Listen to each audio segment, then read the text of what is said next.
तो यार तुमने बहुत बार सीबीएसई के टॉपर के इंटरव्यू सुने होंगे या बहुत सारे अपने टीचर्स के मुंह से सुना होगा कि आप अपना सिलेबस जो बचा हुआ टाइम आपको मिलेगा आप समर वेकेशन पे उसमें कवर कर लो। क्या ये प्रैक्टिकली पॉसिबल है कि आप अपने सिलेबस को समर वेकेशन के अंदर कवर कर सकते हो? अगर प्रैक्टिकली पॉसिबल नहीं भी है तो हमें किस तरीके से अपने समर वेकेशन को यूटिलाइज करना चाहिए जिससे लास्ट में जो आपका फाइनल एग्जाम है, वेदर आप क्लास 9th में हो 10th में हो, वो कहीं ना कहीं खराब ना हो, वो कहीं ना कहीं बैकलॉग उसमें क्रिएट ना हो। तो आज की वीडियो में हम प्रॉपर इस चीजों के बारे में जानने वाले, एक प्रॉपर रोड मैप आपको देने वाला हूँ किस तरीके से आपको समर वेकेशन के अंदर, किस तरीके से आपको अपने समर वेकेशन को एक तरीके से जाया नहीं करना है। तो इस समर वेकेशन देखो दो तरीके के बच्चे हैं। पहला, जिसने समर वेकेशन लगता ही ये सोच लिया कि भैया हम 7 से 10 घंटे 10 घंटे बैठ के पढ़ाई करेंगे और उसके बाद 95% स्कोर करेंगे अपने फाइनल एग्जाम में। और दूसरा, एकदम ही मस्ती मजाक करने वाला, एंजॉयमेंट करने वाला बच्चा।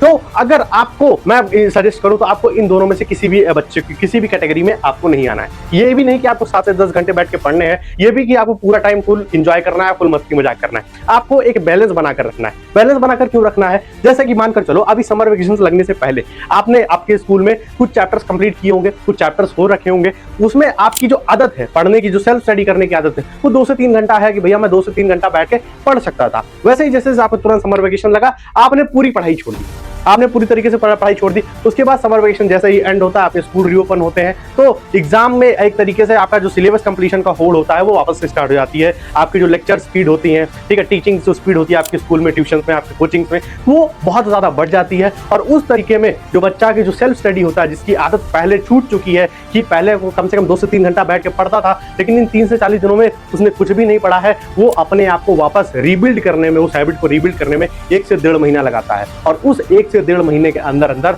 आपकी स्पीड, आपकी जो लेक्चर स्पीड है, आपकी जो टीचिंग स्पीड है, वो इतनी ज्यादा होती है कि वो बच्चा कहीं ना कहीं उस चीज को कवर नहीं कर पाता है और 1 से 1.5 महीने का अपना बैकलॉग बना लेता है। उसके बाद उसके कॉन्फिडेंस लो होते हैं, कहता है कि भैया ये सीधी हमें वीक हो गया, ये सब्जेक्ट वीक हो गया, ये कॉन्सेप्ट हमको नहीं आता, ये चैप्टर हमको अच्छा नहीं लगता है। तो कहीं ना कहीं आपको मैं सजेस्ट करूंगा इस समर वेकेशन आपको मेंटेन करनी है अपनी हैबिट। अपनी हैबिट कैसे मेंटेन करनी है कि यार कम से कम आप दिन भर में 2 से 3 घंटे बैठ के पढ़ रहे हो, 2 से 3 घंटे बैठ के सेल्फ स्टडी कर रहे हो। अब आपको ये नहीं करना है कि पूरा सिलेबस कंप्लीट करना है, लेकिन आपको पहली चीज ये करनी है कि पहले आपको प्रायोरिटाइज कर लेना है। मैंने आपके लिए सारे स्टेप्स लिख रखे हैं कि किस तरीके से आपको पढ़ना है, किस तरीके से आपको सारी चीजें कवर करनी है। नेक्स्ट स्लाइड पर चले तो सबसे पहले आपको एक बैलेंस बनाकर रखना है। बैलेंस बनाकर कि भैया आपको पढ़ना भी है, दिन में आप 1 से 2 घंटा भी बैठ के पढ़ रहे हो तो वो आपके लिए मोर देन इनफ होना वाला है। लेकिन आपको पढ़ना डेली है और साथ ही साथ आपको एंजॉयमेंट भी करना है, क्योंकि आप ये स्कूल रहने वाले नहीं है। तो आप एक तरीके से इस 30 से 40 दिनों के अंदर एंजॉयमेंट कर सकते हो। लेकिन आपको जो बैलेंस बनाकर रखना है, वो बैलेंस बनाकर रखना ही है कि यार स्टडी मैं कर रहा हूँ, पढ़ मैं रहा हूँ, 1 से 2 घंटा बैठ के रोज डेली में पढ़ रहा हूँ। ठीक है, नेक्स्ट चीज के बारे में बात करें तो पहली चीज आपको यहाँ पर सिलेबस कंप्लीट करने की होड़ नहीं करनी है कि भैया मैं एक बार काम करता हूँ सारे सिलेबस को कंप्लीट कर लेता हूँ। सारे सिलेबस को कंप्लीट नहीं करना है, आपको कोर अंडरस्टैंडिंग पर फोकस करना है। आपके जो सब्जेक्ट वीक रह गए हैं, आपका कोई कंसेप्ट वीक रह गया है, आपको कुछ सब्जेक्ट समझ में नहीं आता, मान के चलो आपको हिस्ट्री नहीं समझ में आता है, आपको साइंस थोड़ा वीक है, तो कहीं ना कहीं अब आपको साइंस पर फोकस करने की जरूरत है। साइंस की कोर अंडरस्टैंडिंग को ऐसा भी नहीं कि साइंस के सारे चैप्टर्स को आपको रट लेना है, आपको साइंस को धीरे धीरे बैठ के पढ़ना है। साइंस के मोस्ट इंपॉर्टेंट जो टॉपिक्स है, मोस्ट इंपॉर्टेंट वेटेड जो टॉपिक्स है, वेटेड चैप्टर्स है, उनके बारे में पढ़ना है, उनके लेक्चर्स देखने हैं और उसको बार बार कंप्लीट करने की कोशिश करनी है। उसके बाद आपको जो वीक पार्ट है, जैसे मैंने बताया ना, जो आपका जो वीक पार्ट है, जैसे मान लो कोई भी सब्जेक्ट हो गया, साइंस हो गया, बहुत बच्चों का मैथ्स था, बहुत बच्चों का एसएसटी होता है, तो इन सारे वीक पार्ट को आपको इन्हीं दिनों में स्ट्रॉन्ग करके रख लेना है। स्ट्रॉन्ग करके रख लोगे तो यार कहीं ना कहीं जब आपके स्कूल रीओपन होंगे, फिर आपके जो एग्जाम्स होंगे, तो आपको वो डिफिकल्टी फेस नहीं होगी।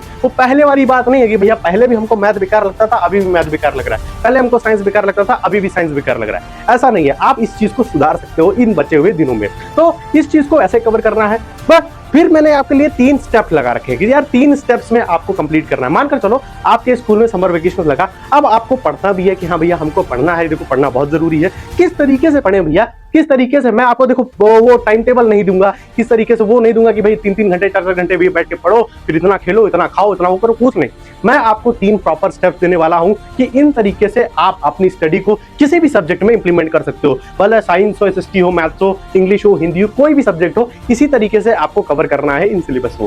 पहली चीज कि आपको प्रायोरिटाइज करना है आपकी स्टडी कंटेंट। प्रायोरिटाइज करना है स्टडी कंटेंट बोले तो मानकर चलो मैं साइंस पढ़ाता हूं, मैं साइंस की एग्जांपल लेता हूं कि आपने साइंस का एक सिलेबस डाउनलोड करना है। उसके बाद उसमें देखना है कि कौन कौन से चैप्टर्स मोस्ट वेटेड है, मतलब किन किन चैप्टर्स से ज्यादा नंबर के क्वेश्चंस आपके पेपर में आते हैं। उस तरीके से आपको एक प्रायोरिटी लिस्ट बनानी है कि भैया जिसका ज्यादा कंटेंट है, जिसका ज्यादा वेट है, उसको ऊपर रखना है और जिसका कम वेट है उसको नीचे रखना है। ठीक है, अब ऑटोमेटिकली आपके पास एक लिस्ट बनकर आ गई है। उस लिस्ट बनने के बाद आपको जो मोस्ट वेटेड होगा वो ऊपर होगा, क्योंकि आपने प्रायोरिटी में सबसे ऊपर रख रखा। तो जो मोस्ट वेटेड है उसके लिए आपको मोर टाइम मिल जाएगा। क्यों? क्योंकि आपके पास समर वेकेशन है। तो समर वेकेशन में आपको कवर करने के लिए बहुत ज्यादा समय मिल जाएगा मोस्ट वेटेड चैप्टर्स को। तो मोस्ट वेटेड चैप्टर्स को आपको उठाना है, उस समर वेकेशन में कवर करने की तैयारी करनी है। अब किस तरीके से करना है, तो आपको एक फ्लो मेंटेन करना है। फ्लो मेंटेन करने के लिए आपको सबसे पहले आपको लेक्चर और लेक्चर के नोट्स पढ़ने हैं। ठीक है, अगर आपने अभी तक लेक्चर नहीं देख रखा तो आप उसके लेक्चर्स देखो, उसके नोट्स बनाओ। नोट्स बनाने के बाद फिर जब ये चीज कंप्लीट हो जाए, नेक्स्ट आपको करना है कि भैया आप एनसीईआरटी की रीडिंग एक बार जरूर मारो।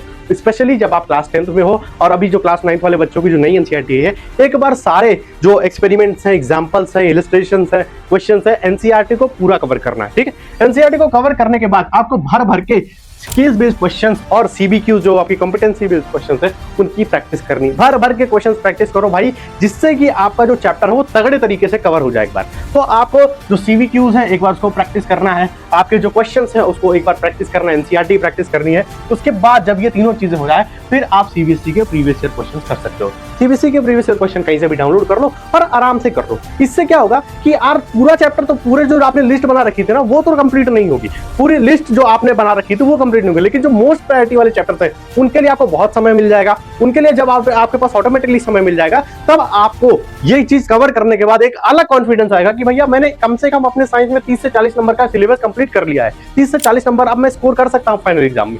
तो इस तरीके से आपको पढ़ना है, इस तरीके से आपके जो चैप्टर्स हैं, आप हिस्ट्री हो, साइंस हो, मैथ्स हो, इंग्लिश हो, हिंदी, इस सारे चैप्टर्स को इसी तरीके से रखना है, इस सारे सिलेबस को इस तरीके से रखना है, इस सारे सब्जेक्ट्स को इस तरीके से रखना है और इसी तरीके से आपको अपने समर वेकेशन में कवर करना है। आपके पास समय बहुत है, बस इस समय को यूटिलाइज करना तुम सीख लो, इस समय को एक तरीके से आपको ज़ाया नहीं करना है और इसी तरीके से आपको सारी चीज़ें पढ़नी है। बाकी अगर ये चीज़ें अच्छी लगी हो, ये फ्लो अच्छा लगा हो और आपको अगर ये वीडियो अच्छी लगी हो तो इस वीडियो को एक बार लाइक जरूर कर देना और चैनल पर अगर नए हो तो चैनल को एक बार सब्सक्राइब जरूर करना। मिलते हैं नेक्स्ट वीडियो में, तब तक के लिए अपना ध्यान रखो।